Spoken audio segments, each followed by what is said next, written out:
Welcome back, friends. One of my last videos I talked about where to find alloys to cast bullets with. Now this video I want to talk about how to turn those alloys into an alloy that would be appropriate for bullet casting.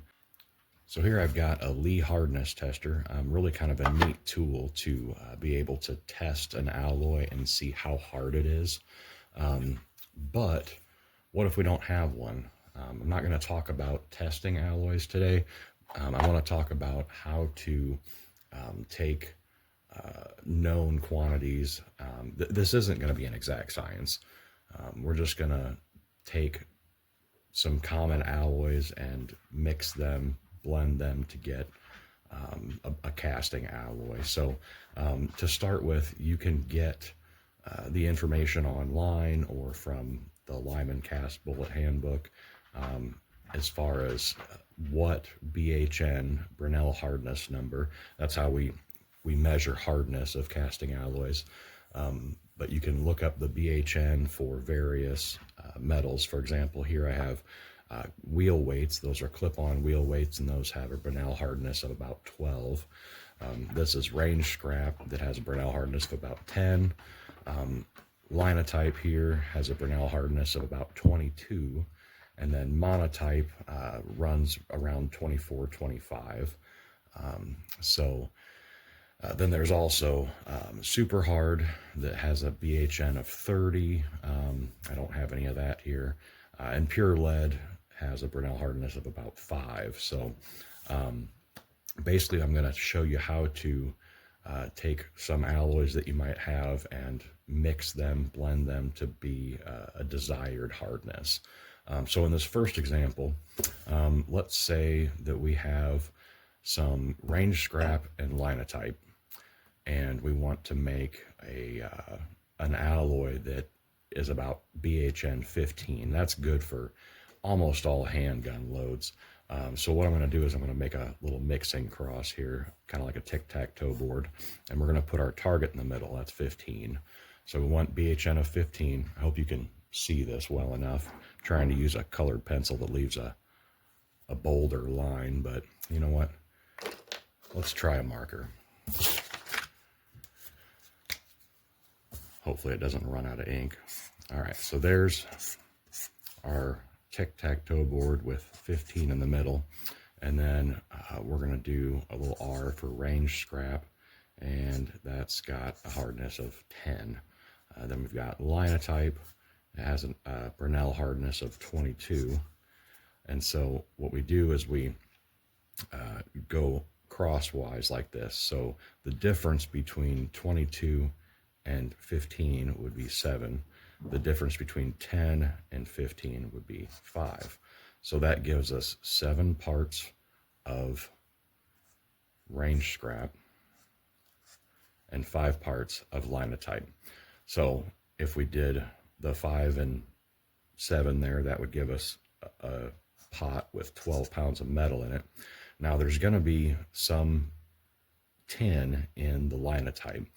It's going to have it's going to leave us with about 1.5% tin in our 12-pound mix, but I like to be a little closer to 3 or 4%. So to add a couple percent, if we just do the math, 4% of 12 would be roughly a quarter pound. So that'd be 4 ounces. If I add 4 ounces of pewter here, that would give us a total tin content of around 3.5%. Now, like I said, this isn't an exact science. This is just a ballpark, get you close enough, unless you're doing something that requires a lot more precision.